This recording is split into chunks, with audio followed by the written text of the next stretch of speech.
So good afternoon, everybody, and thank you for joining us today for this very special program. And I'm so very happy to be able to be a part of this event, Collective Remembering Mike Macdonald's Butterfly Gardens. My name is Catherine Crowston, and I'm the Executive Director and Chief Curator of the Art Gallery of Alberta. And I would like to begin by acknowledging that we are hosting this event today from Edmonton, Ociciwan, in Treaty 6 territory and Region 4 of the Métis Nation of Alberta. We acknowledge this as the traditional and ancestral home of the Nehiyawak, Cree, Anishinaabe Saulteaux, Niitsitapi Blackfoot, Nakota Sioux, Dene, and Métis peoples, and acknowledge the many Indigenous, First Nation, and Inuit who make Alberta their home today. We know that this acknowledgement is just one small recognition of the work we need to do to address and reverse the ongoing impacts of colonization. Tonight's panel is part of a series of discussions about gardens that we're organizing this summer in association with our exhibition, Cornelia Oberlander, Genius Loci. This exhibition explores the work of the internationally renowned Canadian landscape architect, Cornelia Oberlander, who from the 1950s until the present day has revealed ways of understanding the human connection to the natural environment. For today's panel, we're very happy to have Lisa Myers and Becca Taylor participating with us. Lisa Myers is an independent curator, artist, and educator with a keen interest in interdisciplinary collaboration. Based in Toronto and Port Severn, she is a member of Chimnising Beausoleil First Nation and assistant professor in the Faculty of Environmental and Urban Change at York University. Myers is an internationally recognized artist and curator, and her research focuses on contemporary Indigenous art and curatorial practice, Indigenous food systems, and food sovereignty. Through socially engaged art, she creates gatherings that respond to place, sharing Indigenous foods, and reflecting on underrepresented histories and collective forms of knowledge exchange. Becca Taylor is an artist and curator of Cree and Métis descent. Her practice involves investigations of Indigenous community building through food sovereignty, gathering, deep listening, conversation, and making. Notably, Becca co-curated the 4th iteration of La Biennale d'Art Contemporain Autochtone with Nikki Little, entitled Nichi Wamasquayam Nimidit, My Sister Masur, in 2018. Co-led the land-based residency Common Opulence in Northern Alberta in 2018, and curated Mothering Spaces in 2019 at the Mitchell Art Gallery here in Edmonton. Becca is also currently the director of the Ociciwan Contemporary Art Center in Ociciwan. Before I turn things over to our distinguished guest speakers, just a few notes. We'll be speaking for about 45 minutes, following which there'll be some time to answer questions. So please, you don't have to enter your questions in the chat this time because we're actually going to have an open forum conversation because we're doing this as a Zoom meeting. So please feel free to participate freely in the open conversation following the presentations. And I would also like to take this opportunity to acknowledge the Poole Family Foundation at the Edmonton Community Foundation, who support the Poole Center of Design at the AGA. Our Cornelia Oberlander exhibition and the Summer Garden Talk series are presented as part of our Poole Center of Design programming. And I would also like to thank the Canada Council for the Arts and EPCOR, who provides support for all AGA online programming through their Heart and Soul Fund. I'm now very, very pleased to welcome and ask Lisa Myers to come to the Zoom platform. So thank you very much. Okay, thank you so much, Catherine. Lisa Myers, Indigenous. Bonjour, Lisa Myers, Indigenous. Nisaway Gami Kwe Indigo, Wabshashi Do Dem, and also acknowledge Otter Clan too. Chimnising Donjaba and Port Severn Dinda. So I'm Lisa Myers. I'm a Martin clan from, my community is Chimnising in Ontario here, Beausoleil First Nation, and I live, well, kind of split my time between Port Severn and Toronto. Mino Minik o wa ikadoyan nongam. So I'm just happy to be here today, and thank you for listening. So I'm really happy to be here this evening. Well, it's evening here in Toronto. And I want to thank Michael and Catherine for, and the AGA for hosting this conversation. And I'm also happy to be here with my friend Becca Taylor from Ociciwan and it's been great to be working on these things with you. So I'm interested in how we can remember together, and as a way of understanding artworks, especially artworks that no longer exist. Different from objects in collections, that take a material form and that are, conserved. We found that the gardens by Macdonald have had a different kind of life and relationship with institutions, and a life on their own as these sort of growing spaces.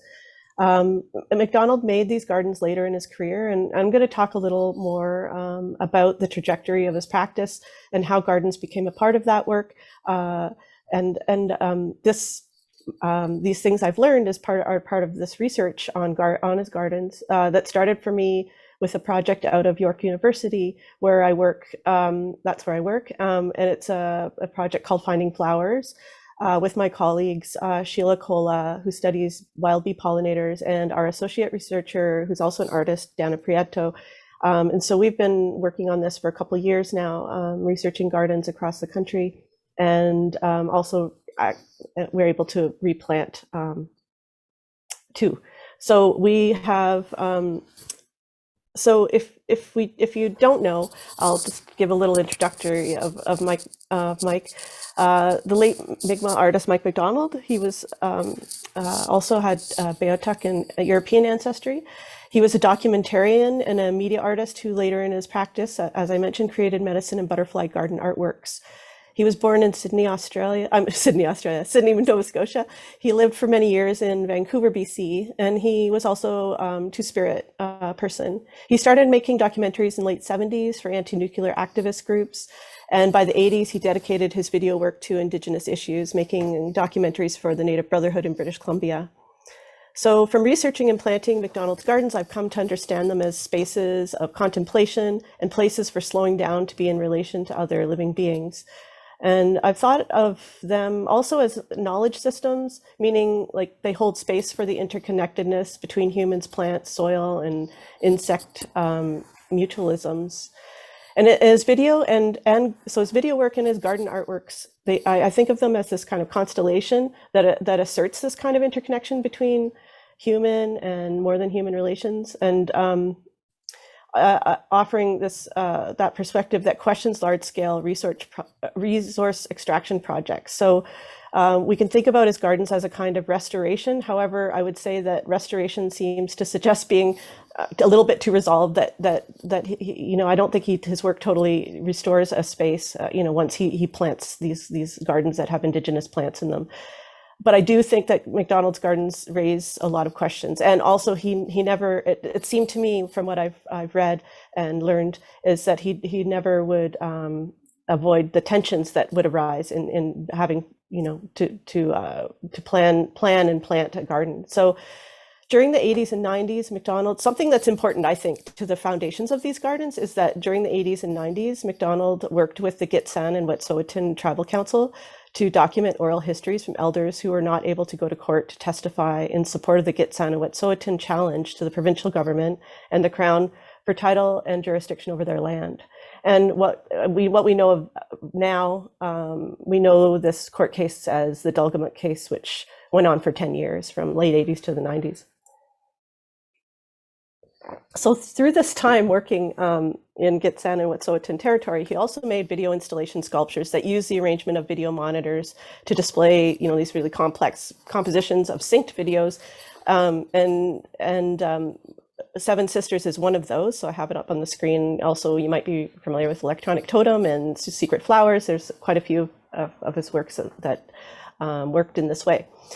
Through his work of Seven Sisters, which is from 1989, he brings together images of Seven Sisters mountain range in Gitxsan territory in the northern interior of what we now know as British Columbia. And Seven Sisters is a 7-monitor video sculpture, and it shows the different peaks of the BC mountain range of the same name. And then throughout the duration of these videos change. It goes sort of from idyllic scenic mountainous landscapes that are shot from a helicopter, and with these tree tops and rock outcrops, to aerial shots of similar regions with clear-cut logging. So Macdonald explains that this work calls for changing methods of resource extraction, and another point is the video is like I could go into lots of detail, but I'm just going to give you a little overview. The video goes into it's accompanied by a song sung by Gitxsan Hereditary Chief Mary Johnson, and as Macdonald explains, it's set as a kind of soundtrack to heal the land. And I want to say there's a lot more to say about songs and their how they assert bond to land. But I will just say that some songs songs also show assert a jurisdiction over land and have been used in court for as evidence for that jurisdiction. So this artwork, kind of holds a lot of these ideas, or kind of brought me into thinking about a lot of these dynamics, I guess. So I want to think through Macdonald's medicine and butterfly garden artwork as more than a response to resource extraction, but as sites to assert energy towards the continuance of plant knowledge and also language. So I'm kind of approaching it that way in my work. And so if we go to the next slide, I wanted to use this slide as the backdrop for just talking about how I understand maybe like one of the origin stories of how Macdonald turned to planting gardens as artworks. And it comes from sites of contested land slated for clear cutting. So there's this interview with Macdonald conducted by critic John Grand. And Macdonald recounts his experiences working with elders on a medicine plant project in the Gitxsan community. And during this project, he was taking photos of plants in a valley near Kitwanga, BC. And butterflies would often land on plants and flowers he was photographing or shooting with his video camera. He showed these images to an elder, and she explained that, the butterfly would show him the medicine plants he needed to heal and be healthy. And from then on, Macdonald considered butterflies his teachers and would study the plants that he observed from them landing on, and the relationship between the butterflies and the plants, and then also the use of the plant as medicine.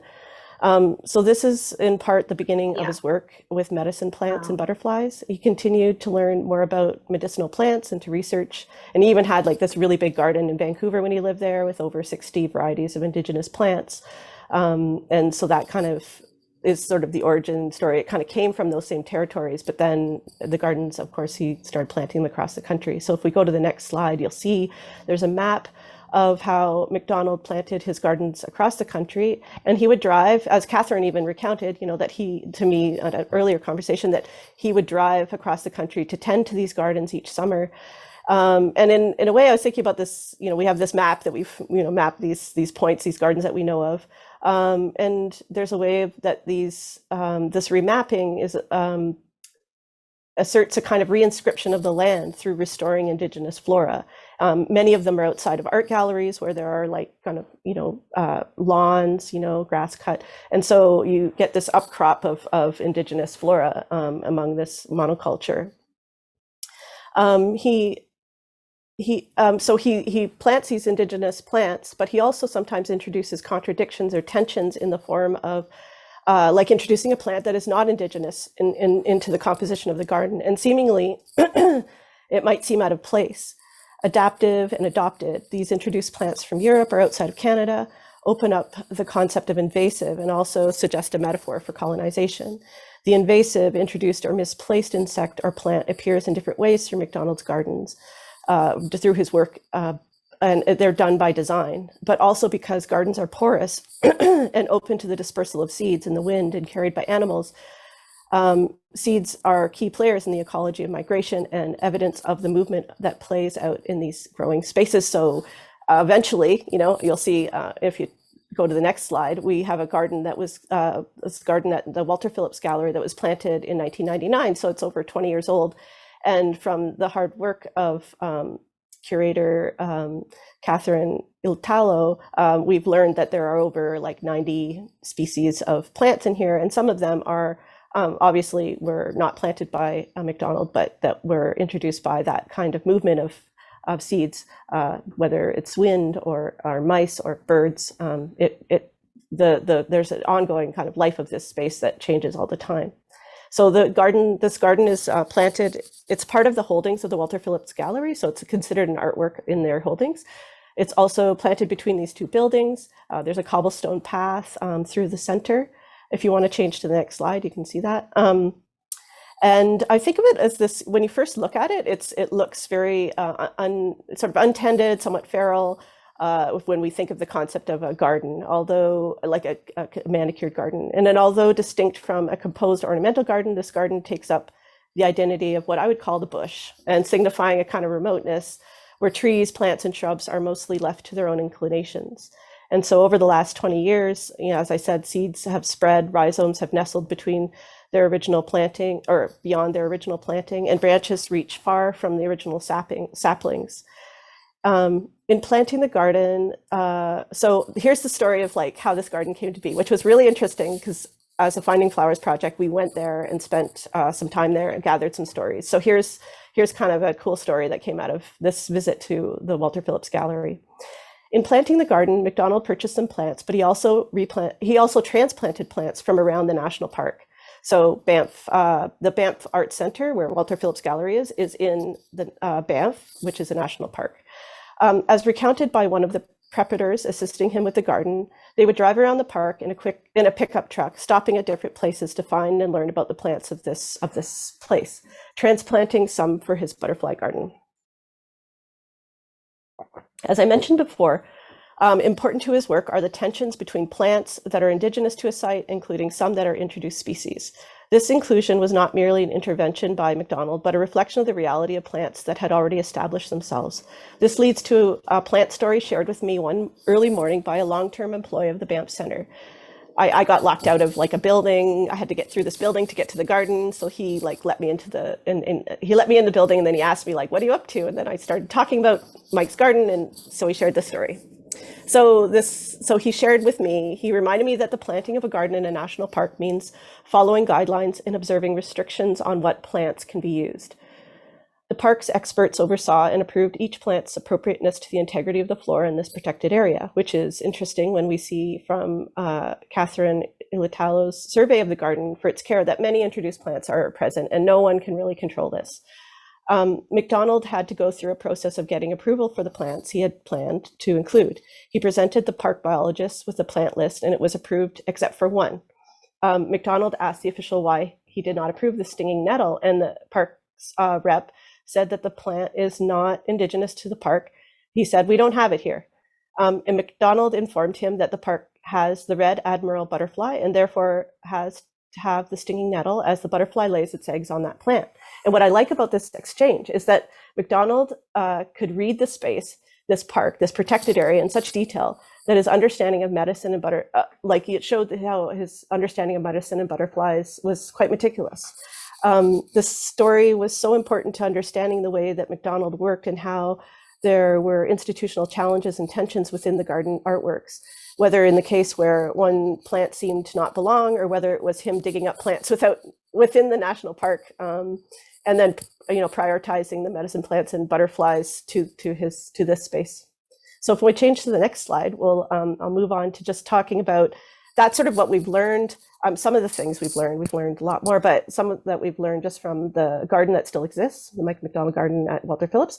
And this has taken us into looking at some of the work that has happened other places. So at the Woodland Cultural Center, Tom Hill curated a show called Natural Inclinations. And this was in 2004. And part of that show was the Medicine Butterfly Garden. And they put together a nice little catalog, which included this illustration. So this was sort of the first kind of, sort of the only really defined sort of structure or composition of one of his gardens illustrated for us. So we asked the Woodland Cultural Center, I should say Crystal Mowry from Kitchener-Waterloo Art Gallery, now of the Mackenzie Art Gallery, because Crystal and I approached the Woodland Cultural Center to see if they would want a replanting of that garden, and that Kitchener-Waterloo Art Gallery could also replant that, could plant that a version of that garden at their gallery. So it was this kind of twin planting, an effort to kind of connect a public gallery to the Woodland Cultural Center, which is an Indigenous led museum and art gallery museum anyway. And and also because both these institutions are along the Haldimand Tract. So there's a kind of like acknowledging of the land that these galleries are on, which I think is really important. And I think Crystal Mowry's efforts to reach out and to think through that a little bit, and by replanting this garden was part of that. Anyway, so as I see Macdonald's use of I was thinking about the use of the term garden and how we associate it, often associate it with like a kind of remaking of land to look like something familiar from, like, say, a British perspective or a French perspective. But I think of Macdonald's use of the word garden as very different, a kind of like meaning plants and flowers, meaning that, we're growing plants and flowers, but the ecology's interdependence within these growing spaces is really important. And I'm approaching these gardens as a Anishinaabe artist curator who's also learning language. And I'm interested in understanding how land, language, and plant knowledge connect. So I'm considering that Macdonald's artwork involved planting on sites across this land we know as Canada. Therefore, these gardens exist or existed on many different traditional lands of many First Nations communities, surrounded by different plant life and languages. And each garden is comprised in distinct ways, but all gardens incorporate Indigenous plants from the region that offer sources of medicinal qualities and habitat for butterflies, and likely other wild pollinators who have co-evolved with these plants. His gardens are part, I think of them as part of land remediation project in the replanting of Indigenous plants on the exterior of museums and art galleries. They build soil and they create small spots of plant and insect biodiversity, but also a kind of remediation of the museum or institutional system. So one example already mentioned in this, is his interaction with Parks Canada, and that kind of, like, in that negotiation, there's some kind of a remediation of maybe the way the Parks Canada conducts themselves. I'm not sure, but for museums, having a garden as an artwork demands care of the land outside the gallery walls, and a deeper acknowledgement by the gallery of the land on which it stands. On a symbolic level, these butterfly and medicine gardens reinscribe the material land tensions and pressures that collide in processes of urban development, whether they be like industries, real estate plans, and even golf courses. Like when you're trying to change something on land, especially municipalities, there's lots of red tape. So if we go to my final slide, I'll just finish up here. As I continue this project, each site comes from, as we continue this project with Finding Flowers, each site comes from the local community. So whether they are urban, Indigenous, or on reserve, each garden site, we're working with the local organizations, people, to figure out what these gardens will look like if we do replant more gardens in different communities. So as mentioned earlier, Macdonald's Medicine Butterfly Gardens artworks are more than a response or reaction to colonial landscapes. They are sites to assert energy towards the continuance of land and plant knowledge and language.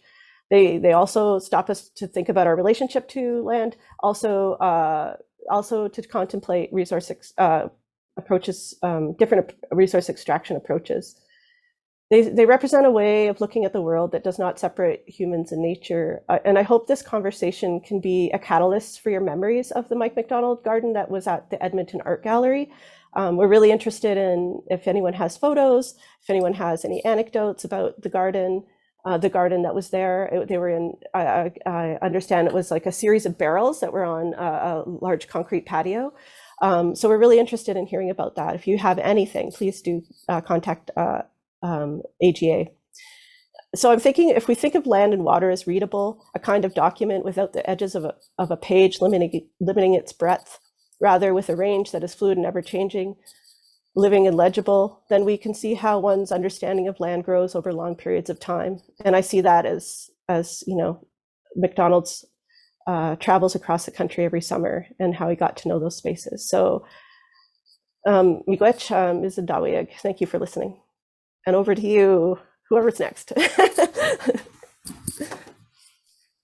Thank you, Lisa. I think I'm next. Or am I next, or are you going to go, Becca? I think you're next, Catherine. Okay, I'm next. Okay.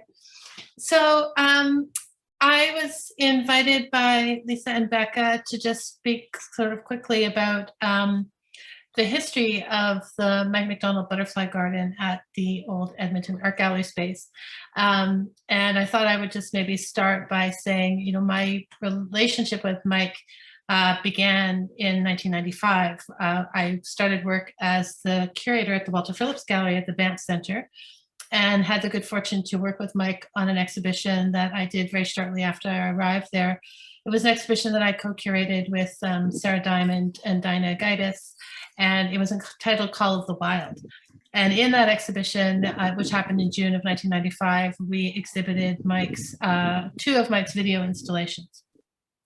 But interestingly, if you look at the timing and the relationship of that time in 1995 to the beginnings of Mike's Gardens works, Mike's first gardens were actually created in 1995. So it's a kind of interesting time for me to have met him and to have begun what became a kind of collaboration over a few years on the garden at the Edmonton Art Gallery. So I left the Walter Phillips Gallery in the fall of 1997. Mike and I had already begun talking about gardens and the potential for gardens as he had begun working on them.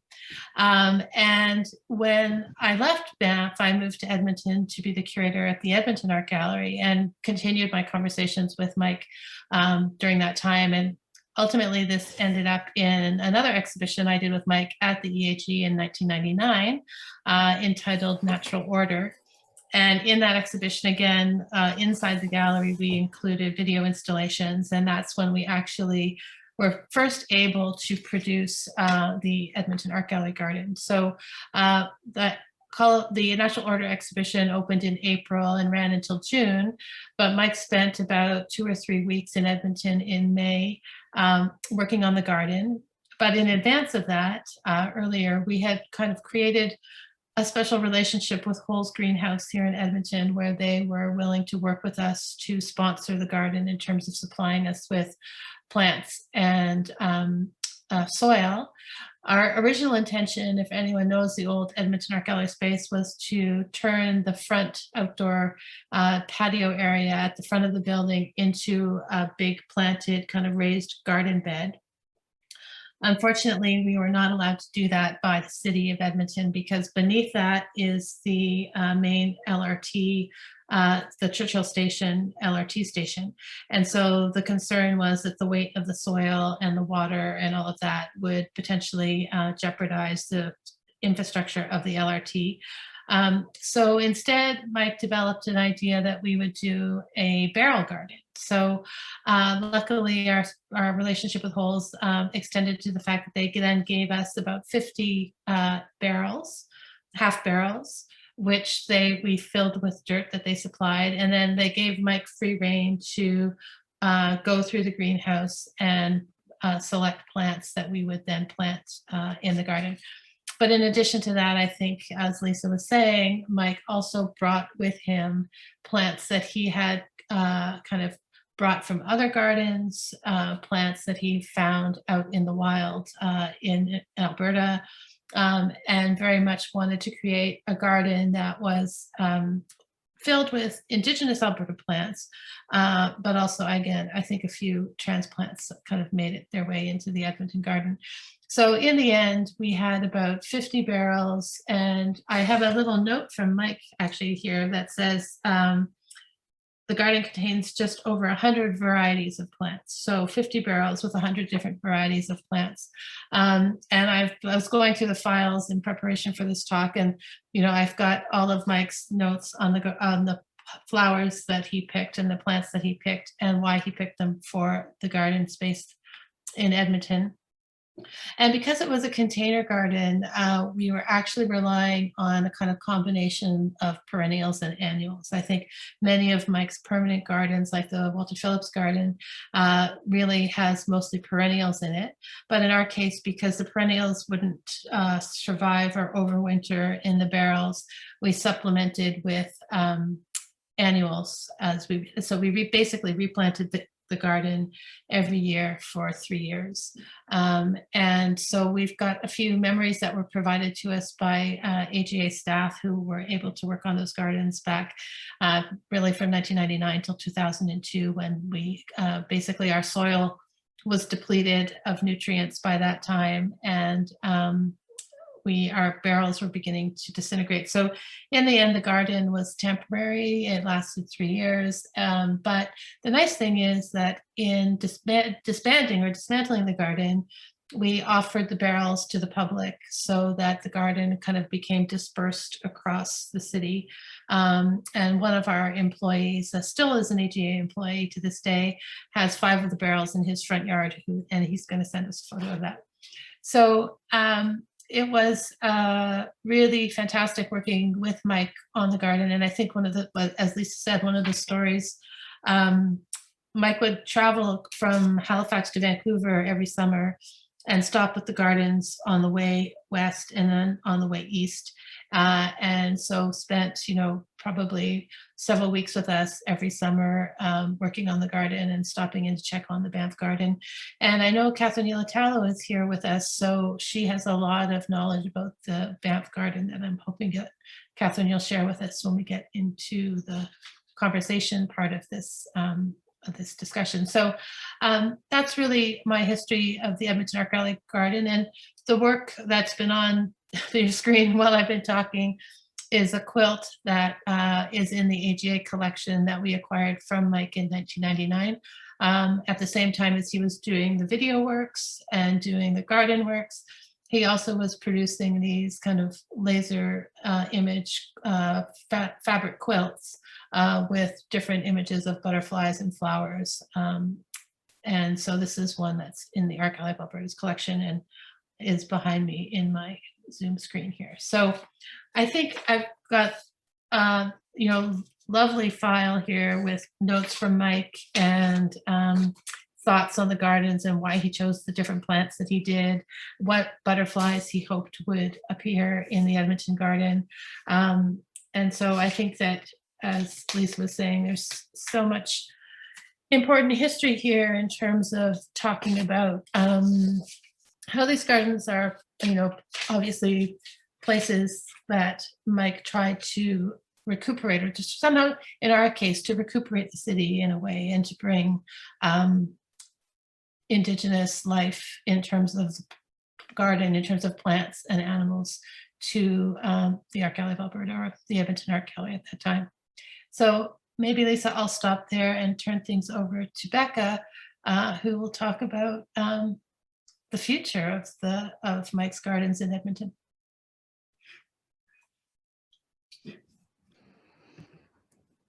Thank you, Catherine, and thank you, Lisa and Catherine, for having me to be a part of this conversation. I'm Becca Taylor. I'm a Cree, Métis, Irish artist and curator. My family comes from Fisher River Cree Nation in Manitoba, and my Métis lineage comes from the Red River.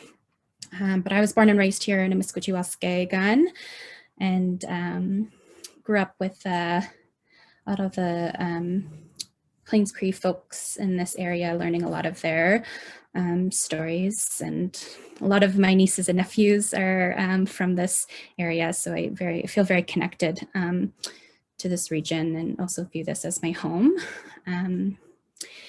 Yeah, so Ociciwan created, and once again, thanks to the AGA for filming this really beautiful garden, a video of the garden the other day. But yeah, so we, Ociciwan, I guess I'll start with a little bit of our history. So we formed in 2015 as a collective in kind of response to the lack of representation of Indigenous contemporary artists within the city, but also not really having a space to gather and have conversations with one another. So we formed as a collective and started presenting projects by Indigenous curators and artists in the city by partnering with different organizations. So we actually worked with the AGA previously for parallel excavations with Dwayne Linklater and Tanya Lucan Linklater, and worked with other spaces such as Latitude 53, the Winspear Center, some Edmonton parks to present programming.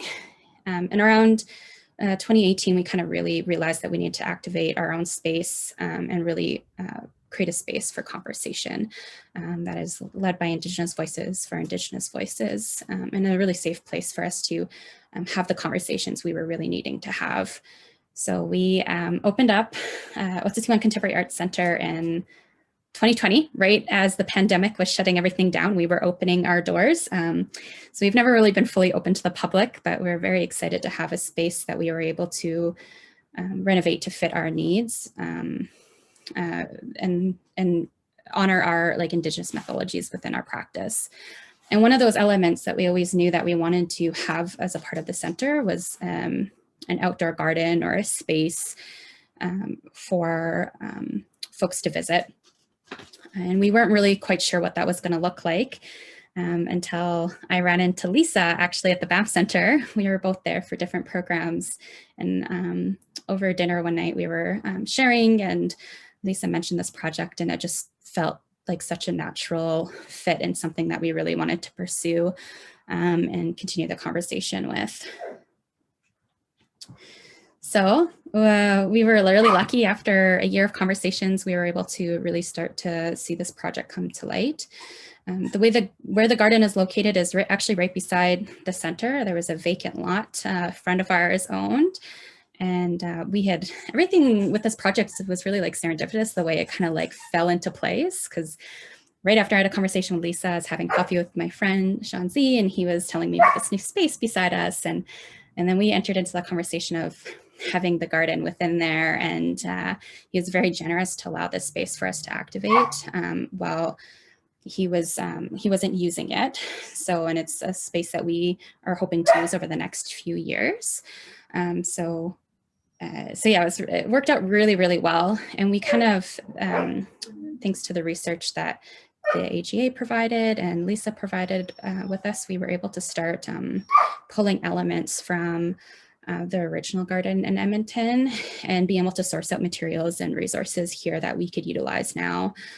So thanks to the plant list, because we have the original invoices of the plants that were purchased and then the lists of plants that were in the garden, we were able to start sourcing them out and start designing the space from there. Once again, that natural serendipitous thing that kept happening was I was going through the hardware store one day and they had all of these barrels that were on sale at that time. So I was able to pick up 28 of them and to be able to bring them into this space. And the hay wattles were designed by Tiffany Shaw-Kalanch, who is a core member of Ociciwan, and actually created a community garden in the same neighborhood that we are currently located in a few years previous. So we are able to carry those garden beds forward in this design as well. So because this was a temporary space, we knew that we had to I'm sorry if you can hear my dog whining. It's feeding time and they are very upset that I'm not feeding them right now, so I apologize. But we knew we needed to create some raised garden beds because we weren't sure how permanent this was going to be. We knew eventually that this space would be utilized for something else. So when we were really thinking through the design and what we were going to bring forward, we knew we wanted something that we could actually move to another location at a later date if we needed to. The barrels, and they're not in yet, but the benches were getting designed for the space. We wanted to make sure that we could easily pick them up and move. The water system was donated to us from the Boyle Street Community Center and was purchased. But when we purchased it for the community with the idea and the concept moving forward within this garden is we want to maintain this garden within our community of Boyle Street. So even after it can't exist within this space, we want to make sure that we can be able to move it into another space and hopefully one day find it a permanent home within our community. If you could move on to the image. I don't know how much longer we have of the video. I think it's just repeating itself. Thank you. So this is the bird's eye view of the garden. So when Tiffany and I and our project coordinator, Michelle, were in conversation, we were really, Ociciwan references the North Saskatchewan River here. Water, the river, is a huge element in the way we curate and we program and our concept behind how we operate in our governance structure. So we really wanted to kind of still bring in a lot of our methodologies, our practices. So water, this design is also really inspired by Kenneth LaValle is doing a mural on the side of our building. And this kind of mimics some of the things he was thinking about within it, but this idea of this ripple effect and the future and moving and the impact that it has.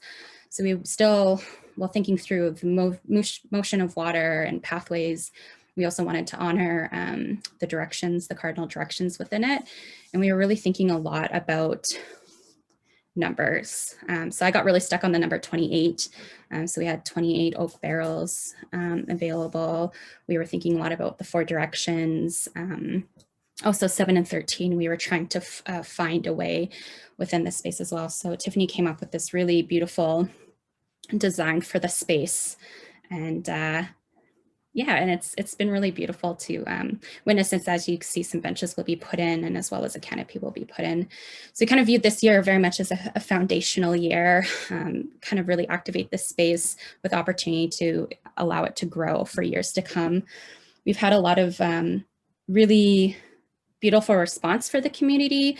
They helped us drag in so much dirt because there was nothing in this space. They were helping us build the beds and put the dirt in, and are helping us tend to this space over the summer and just spending a lot of time in there. And they've been asking us a lot lately for vegetables next year. So they keep on, so they're kind of adding their own elements within it and what they would like to see within their community moving forward. But they're really taking a lot of ownership over it, which is really nice. I guess the last thing I'll really kind of add is through this research that we were doing with the previous plants and everything, I also flexed my own. I'm definitely still learning. I'm not by any means an expert gardener, but I was actually using a lot of elements from like what I was taught from my cookum and mother through the gardening process, and definitely asked my mother for a lot of support during this as we were trying to think through we didn't have a lot of documentation of the previous gardens, so we were trying to figure out the placement of the plants and which ones were going to align. So I had to really use kind of some expert knowledge in our community, and also really thinking through resource sharing through this garden. We entered into a conversation with Christina Battle, who was very generous to bring us some seeds for the space. And we have some goji berries coming to the space as well, and kind of thinking through those exchanges that happen within the community. I know growing up, like our gardens, I remember my mother digging out perennials in her gardens to gift to people to start their gardens, and that exchange of food that happened at the end of each year and the harvest. So we really wanted to start thinking through those exchanges as well that happen within that space. The exchanges amongst community, the exchanges of knowledges, and how we can nurture that. So over the summer months, we have Kiona Lightfoot, who is our community coordinator, designing some really beautiful programming that will exist within that garden. So we have some elder talks. There's going to be some performances in the space and some workshops. So it really is a place that's centered in care, and people could come together and kind of exchange knowledges and gifts as we move forward. So we're just really excited to see this space grow over the next few years, and the kind of continuation that will happen as the community takes more ownership over the space. Thank you.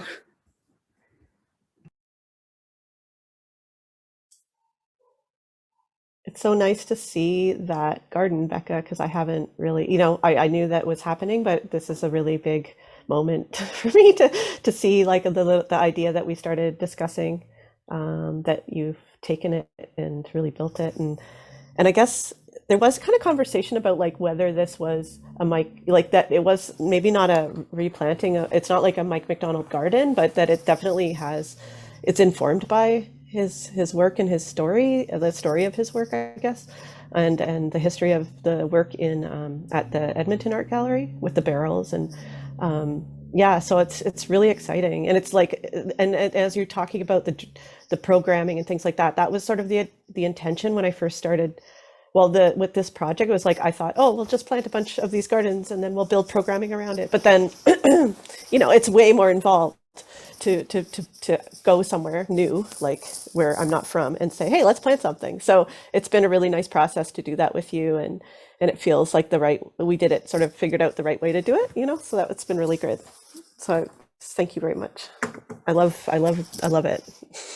Thank you. Yeah, no, it's been It's been just, and I think I knew this was going to happen because I mean, the way where we're located within Edmonton, like we have quite a transient community here. Mhm. You know, like a lot of low income folks live here. A lot of the houseless population really surrounds our building every day. So it's also a really wonderful opportunity for us, especially during COVID. We were never able to open up our doors, but to create an outdoor space that is for them to really belong in as well and not be isolated outside of. You know, we're meeting so many of the community members and community organizations around our neighborhood too. And I think these spaces, these really beautiful outdoor spaces, really activate that, I guess, that neighborly affectionate conversation Yeah, between people and kind of really foster that conversation. that's great. Catherine, you worked with Mike, you know, way longer ago than us. Well, I didn't never worked with Mike. I worked with his work.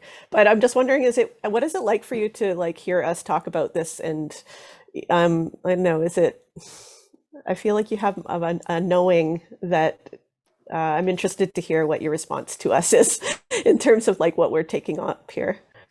Oh, no, I think that, I mean, I think Mike would be honored by all of this, so, you know, quite honestly. I think probably other people on this call knew Mike as well. I think Robin, you probably knew Mike quite well as well. So yeah, I think, you know, I spent several weeks every summer with Mike, and then at times at Banff and whatever. So yeah, I think he would be like probably surprised and honored by it all. Robin, what do you think?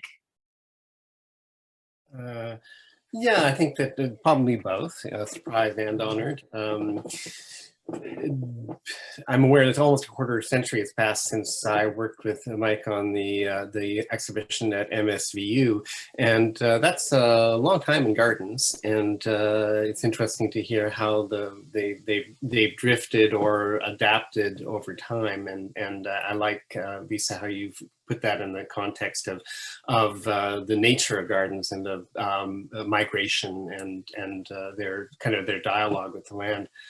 I mean, one thing I remember thinking of, though, as you were saying that, was about the indigenous gardens and forest gardens that have been identified recently in some places in BC that were planted hundreds of years ago that are still, and in some cases have not been cared for. The peoples who planted them have not had the access to care for them the way they would have at one time before contact, but that those gardens remain active ecological systems. They maintain many of the plantings that were made 150 or more years ago are still active, and those areas have higher numbers of species diversity than the surrounding forests. So they speak of the kind of mindful relationship with the land that many indigenous peoples have had, and that for me it's something that inspired me to try to achieve something, try to attain that kind of mindful relationship again. And Mike is a key figure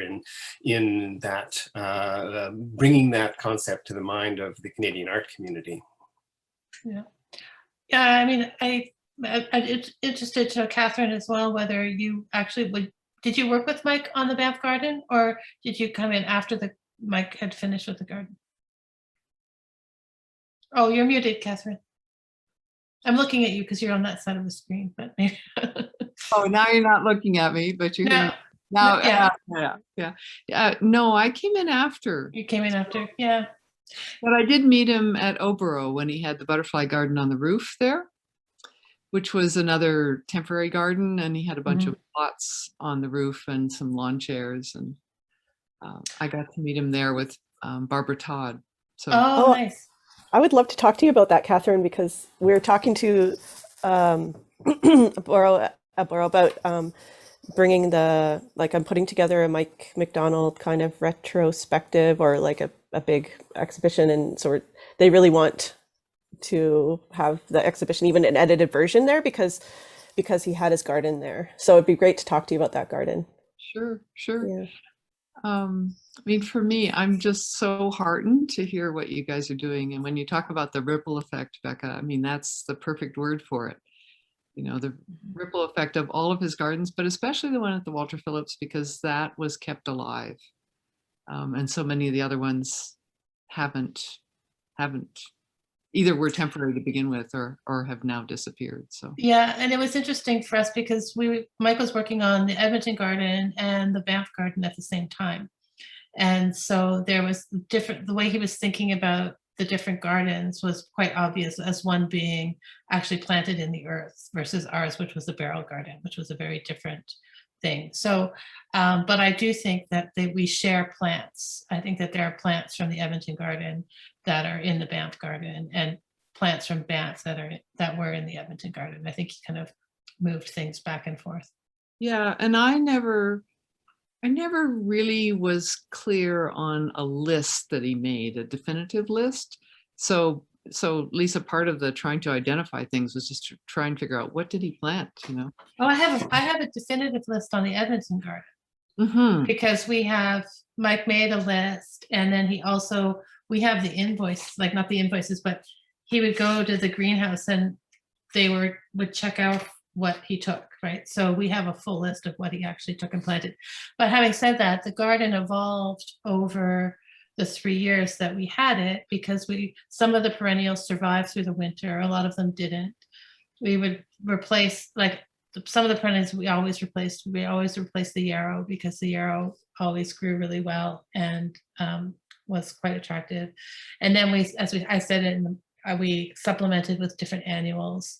And Mike was clear that there's no trees in the garden, no trees. And then the other thing that I think, and I mentioned this to Lisa, that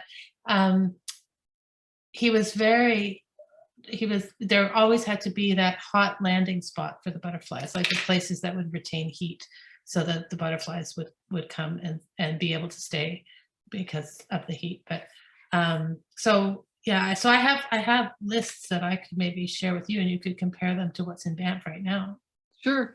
And I was able to get lists across the country of some of the other gardens too, right? And I was just trying to understand.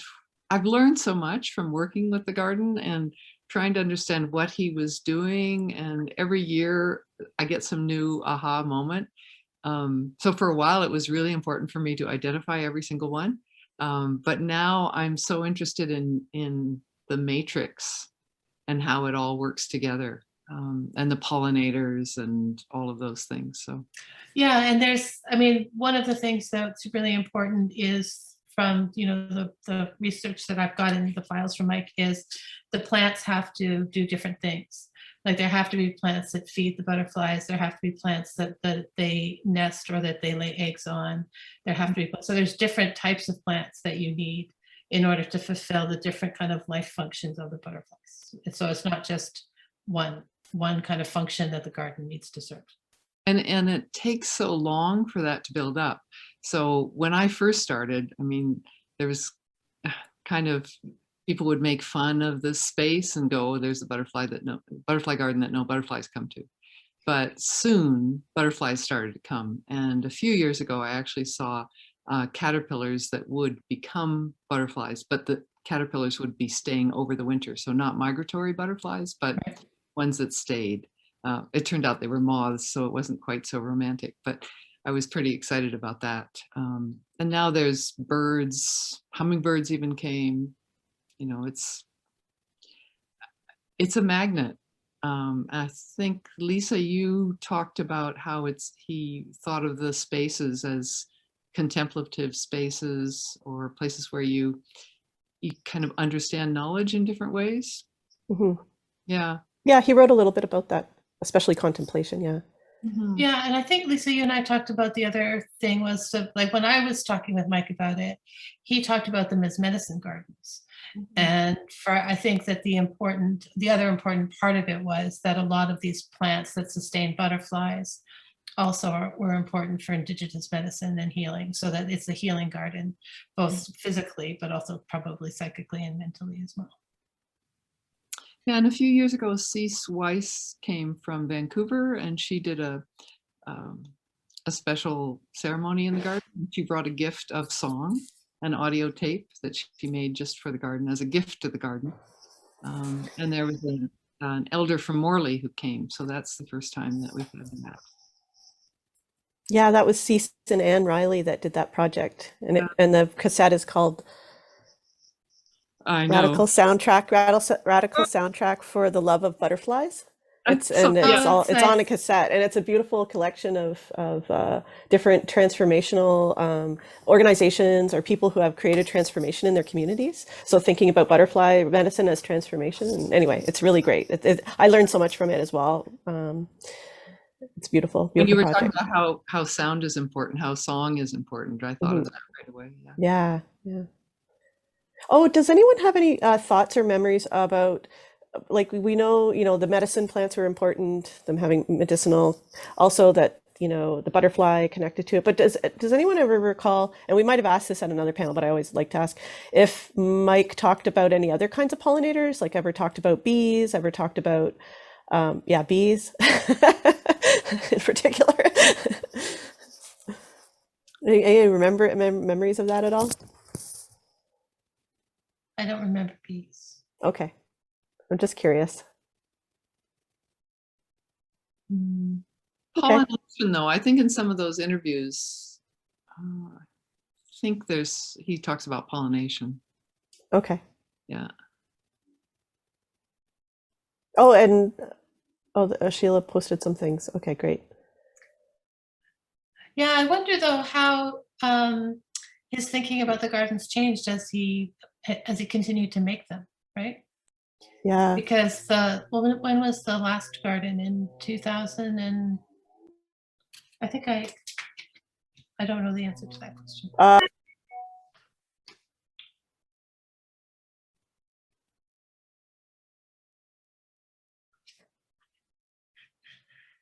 Lisa, you went on mute. I don't know if you Yeah, I don't have it right in front of me, but yeah, it was like early 2000s. early 2000s. Yeah, I'd have to pull up my old computer, which might be anyway. No, I was just curious. Because I know that Mike died in 2006, and I don't know whether he continued to make gardens up until that point or whether he stopped before then.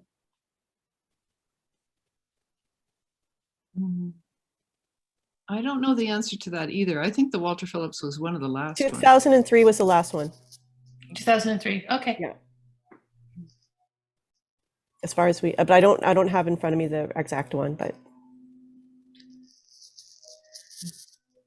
he also did some, like, in Barrie, they did a show called Shorelines, and it was a series of outdoor, it might have been curated by Mary Reed, maybe. Anyway, sorry if I'm wrong on that. And Mike did a garden at the hospital, a chef's garden.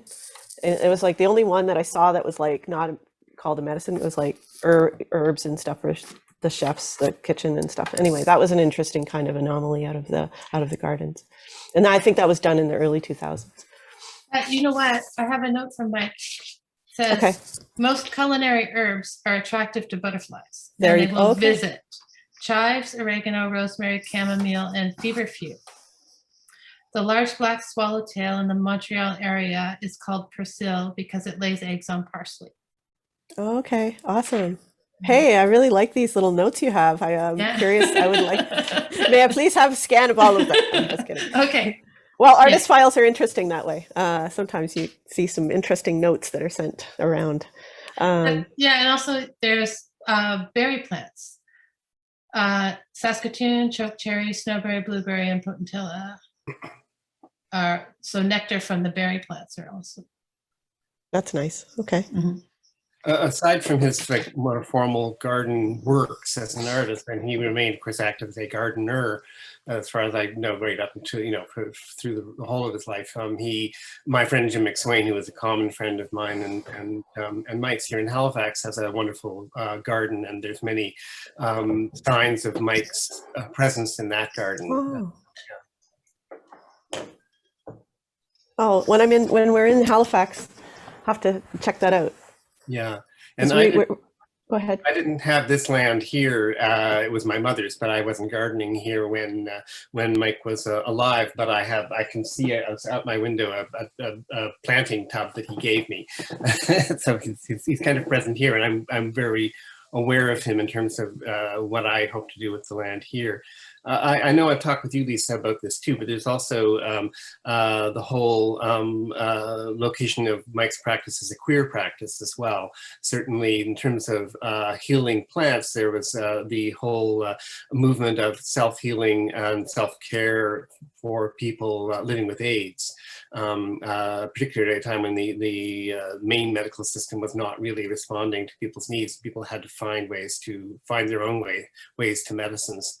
And I know that, he would talk about specific things like echinacea, for example, which were important in that queer community self-healing movement. I think it's echinacea behind you, Lisa, maybe in your Yes. photo. Yeah, this is a shot of the Kitchener-Waterloo Art Gallery replanting. This from last year, I think. So it really filled out. Oh, that's a really great point, though, Robin. I appreciate you mentioning that because that's a aspect of maybe his work or himself that I even going through a lot of his artist files at different he doesn't really he doesn't really overtly talk about that, but like a lot of curators have talked about, and yourself included, I think, about the idea of transformation being connected to queerness or being gay or being two-spirit, like a kind of like that being kind of a metaphor to sort of acknowledge or signal that. So I think that's really interesting too. And it was really important to me when I have to say, like, I have to admit that it was more recent. It was after I listened to Cease Weiss and Anne Riley's cassette tape that I learned that Mike was queer, and it was so exciting to me because I was like, I feel like because I'm also queer, and I was thinking about like, oh, it's so nice to like be looking at an artist's work who I feel there's a kind of connection in that way, and it also actually happened with another artist I was looking at who had passed on. I was looking at her work, and then later, as I was looking at it, found out that she was queer as well. So there's kind of this like interesting elder artist kind of connection that has been really significant to me, and so I'm really happy to hear from you about that, Robin. Being pretty good friend of Mike's, I understand. So. Yeah, and we're going to work on eventually after COVID the replanting of that garden at Mount St. Vincent gallery, and that was the garden that was originally in the show that you curated with Mike back in I forget which year, but you could probably say it. But yeah, so that's another garden that we're hoping to replant. It's just been delayed a bit. Yeah. It was 97 digital garden. Okay. So I had two things. I will try and remember both of them, but one of them is about how plants are more available now than they would have been when he was planting. For Indigenous plants in Alberta especially. So we've got a couple really brave growers who are collecting seeds ethically within a 50-kilometer radius.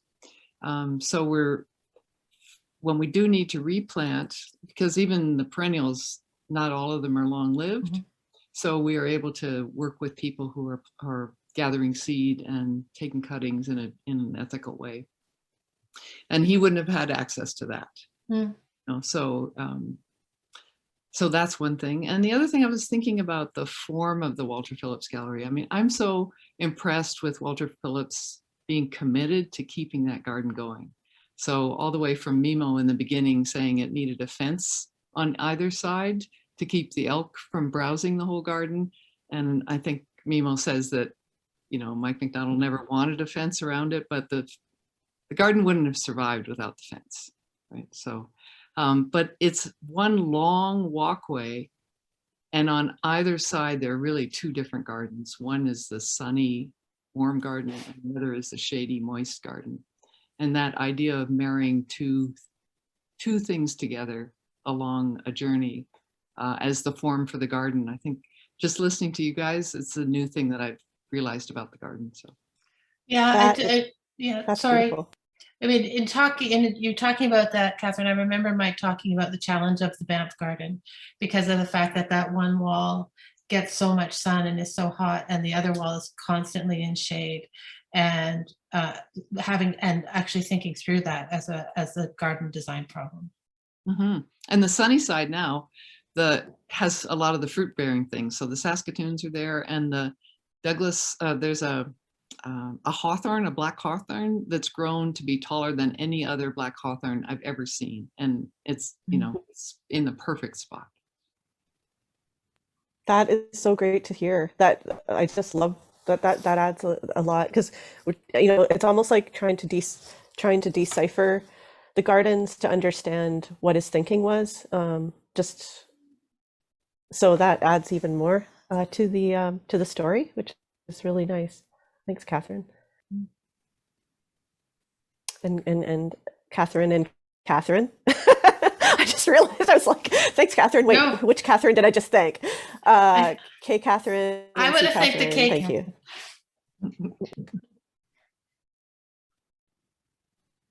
Are there any questions or thoughts or responses, or like to what we were just talking about, even if you have never heard about this before, or if you feel like chiming in? I think we have a bit of time. Do we, Michael? Okay, we have 5 minutes.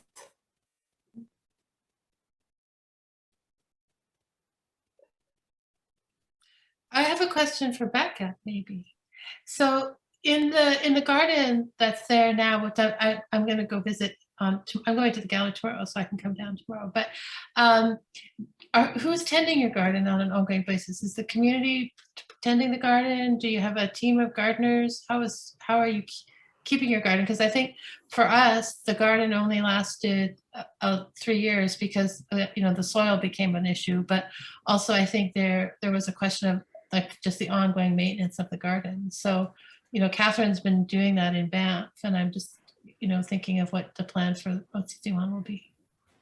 Yeah, currently we're the staff really does a lot of the maintenance work. It's actually kind of a really beautiful, wonderful start to our day. The first hour we kind of spend in the garden and Nice. and tend to it as it's whatever its needs are, kind of like that day, or just even just to spend some time in there.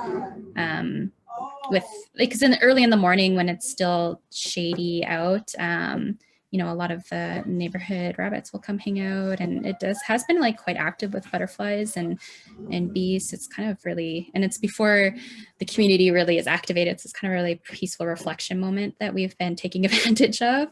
But you know what, we have a lot of community folks that come in and want to help and really want to participate with it. So they're kind of really activated by us being out there, and they want to come in and spend some time and kind of share their knowledges as they move forward. So I would say it's a bit of both. I think we definitely start it, but I definitely think the community really picks it up when we get there and allows us to be able to get through it, because honestly, there would have been no way it feels like we'd be able to get all that dirt in there without the community's support and building everything. So they've been really quite wonderful.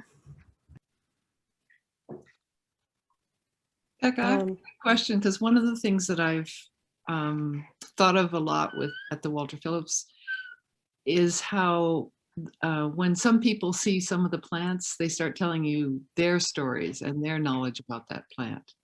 And they'll say, yeah, there were some German students who came, and the minute they saw the stinging nettle, they were like, woof, you know, I want to make soup.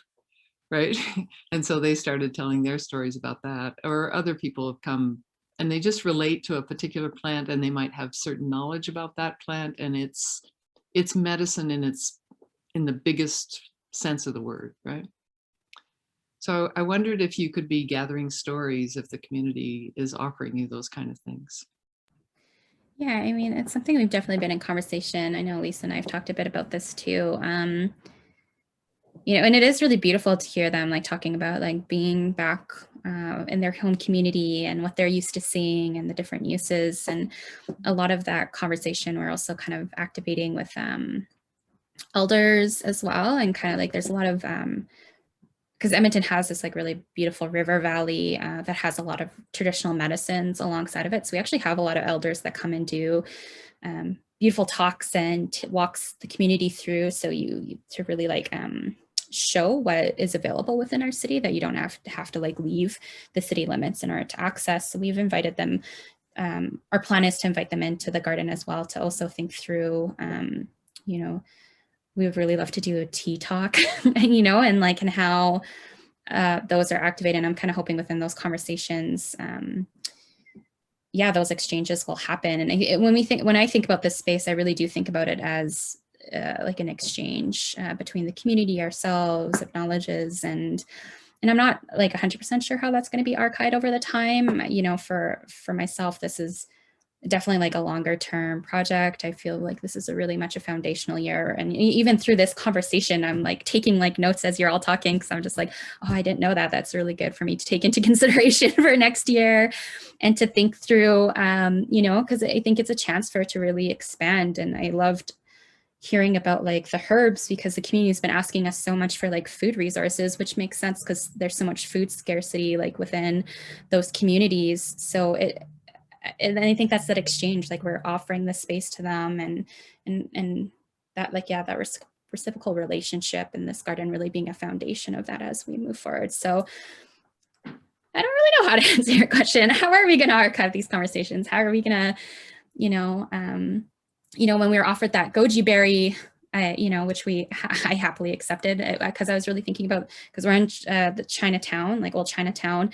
And I was really thinking about the story that was shared to me about the Shaw Conference Center, and how that was before that was built. It was all goji berries on that hill, which is just a couple blocks away from us, and how the community came and took those goji berries and planted them in their backyard. So now we have goji berries all over the city in these different, you know, so I think a lot about those exchanges as well. So when they offered it to us, it just felt right to bring it back to that space where it would have existed not too far. So I'm kind of curious and interested to see how this kind of like transforms over the years, and those exchanges kind of, yeah, that ripple effect of those exchanges, like how well this grow. And, you know, when that property needs to be utilized for its intended use, like how are we able to continue these exchanges and this relationship within the community of Boyle Street, and maybe find a more permanent home that can really be tended to over the years, like you've done for the Butterfly Garden at the BAM Center. You've got a lot of material for teas there.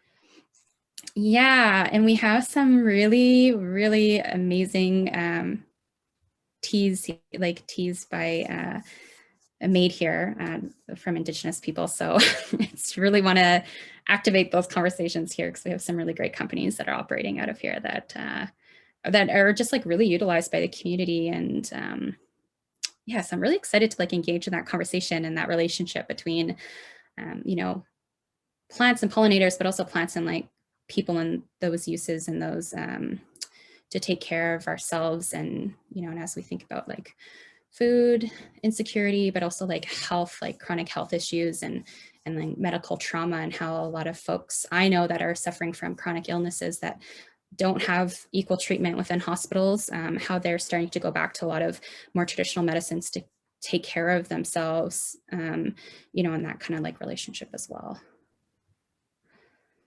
Neat. Okay, thank you very much, Becca. That was great. Michael says that we've run out of our 5 minutes. So I just want to close by saying a great big thank you to Lisa and Becca for not only being with us for this last hour, but for all of the work that you're doing to bring attention to Mike's Gardens and to keep them both alive in real life, but also in our memories. So thank you very much. And I hope everyone who's here in Edmonton goes to see the Ociciwan garden, which is now planted. So that's wonderful, Becca. I'm really happy about that.